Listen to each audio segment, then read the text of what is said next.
Indonesia menjadi negara dengan jumlah penderita diabetes terbesar kelima di dunia.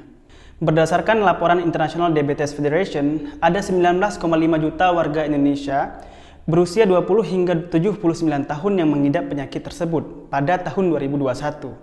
Cina berada di posisi pertama dengan penderita diabetes terbanyak, yaitu 149 juta jiwa. Yang akan kita bahas pada video kali ini adalah tentang pre-diabetes, bukan diabetes, yaitu sebelum diabetes. Untuk angkanya, saya nggak ketemu sumber yang valid ya di Indonesia. Tapi kalau di Amerika, ada sumber yang mengatakan bahwa ratusan juta penduduknya menderita pre-diabetes. Dan 8 dari 10 dari mereka tidak tahu kalau mereka sedang menderita pre-diabetes. Kenapa kita perlu membahas pre-diabetes? Karena yang pertama, kira-kira setengah dari penderita pre-diabetes akhirnya menjadi penderita diabetes. Yang kedua, ketika seseorang menderita pre-diabetes, maka kerusakan permanen organ-organ tubuhnya sudah mulai terjadi dan ini sangat tidak baik. Dan yang ketiga adalah berita baiknya nih. Pre-diabetes adalah sesuatu yang bisa disembuhkan atau bisa dibuat kembali menjadi normal. Jadi tidak selamanya kita menerima nasib sebagai seseorang yang terkena pre-diabetes dan kemudian kita pasrah diri supaya berlanjut ke diabetes. Karena seharusnya dengan mengetahui kita sedang terkena pre-diabetes, kita bisa mengambil tindakan dini agar tidak terjerumus ke diabetes.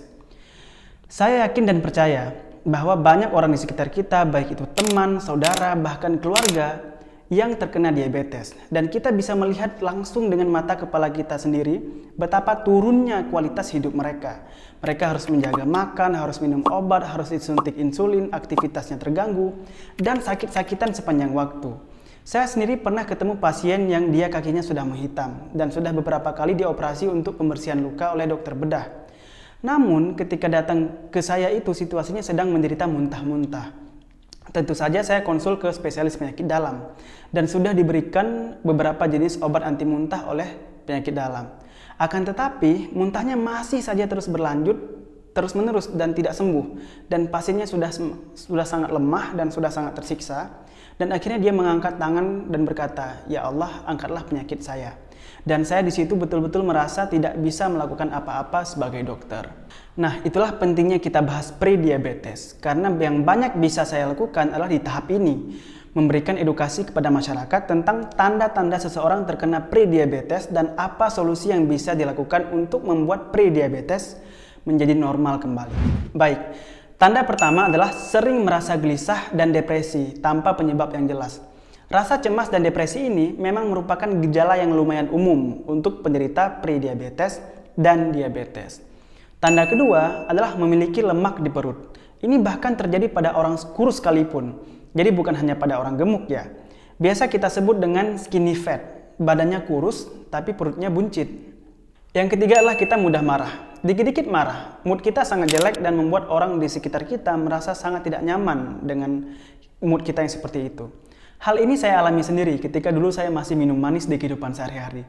Tapi sekarang ketika sudah saya kurangi, rasanya mood saya jauh lebih baik dan lebih mudah menahan amarah jika terjadi sesuatu yang kurang menyenangkan bagi saya.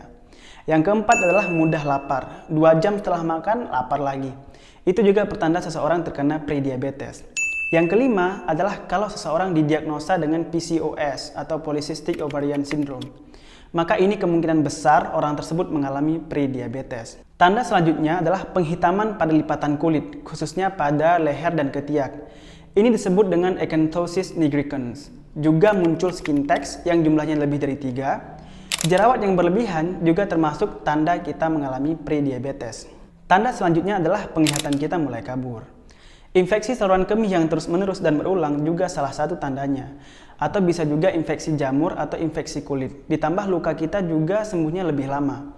Tanda selanjutnya adalah sering buang air kecil dan haus sepanjang hari. Orang dengan pre-diabetes juga akan merasa lelah sepanjang hari. Dan tanda terakhir adalah, ini sebenarnya bukan tanda ya, tapi lebih ke arah diagnostik. Yaitu kadar HbA1c-nya di atas 5,6 dan di bawah 6,5. Hal ini bisa dipastikan bahwa orang tersebut menderita pre-diabetes. Di Indonesia sendiri, kebiasaan kita untuk mengecek apakah HbA1c kita itu tinggi atau rendah belum ada ya. Bukan hanya dari pasien, tapi dokter sendiri pun jarang menyuruh pasien untuk cek HbA1c. Dan kalau HbA1c-nya itu menunjukkan pre-diabetes, mungkin kebanyakan nasihat dari dokter adalah olahraga teratur dan pola makan yang baik. Namun jarang sekali saya lihat ada perbaikan yang signifikan dari anjuran-anjuran seperti ini. Nah, jika ada dari kita yang memiliki tanda-tanda di atas atau ketika cek HbA1c-nya itu di atas 5,6, saya punya tantangan nih untuk membuktikan yang saya katakan di awal itu, yaitu prediabetes bisa disembuhkan, apakah benar atau tidak. Saya tantang teman-teman untuk menjalani ketogenic diet atau carnivore diet selama 3 bulan konsisten dan setelah itu periksa kembali HbA1c teman-teman. Mungkin di awal kita mulai dengan ketogenic diet dulu ya, jangan terlalu ekstrim ke carnivore diet. Nanti 2 minggu pertama, saya yakin teman-teman sudah bisa merasakan bagaimana gejala yang teman-teman alami mulai berkurang secara drastis dan secara signifikan. Itu saja video kita pada hari ini, semoga bermanfaat ya. Klik like, subscribe, dan bunyikan loncengnya supaya tidak ketinggalan video-video terbaru dari saya. Share juga video ini ke teman, keluarga, saudara, dan ke media sosial teman-teman semua, supaya semakin banyak orang yang tahu informasi ini dan mudah-mudahan dapat menyembuhkan mereka. Terima kasih.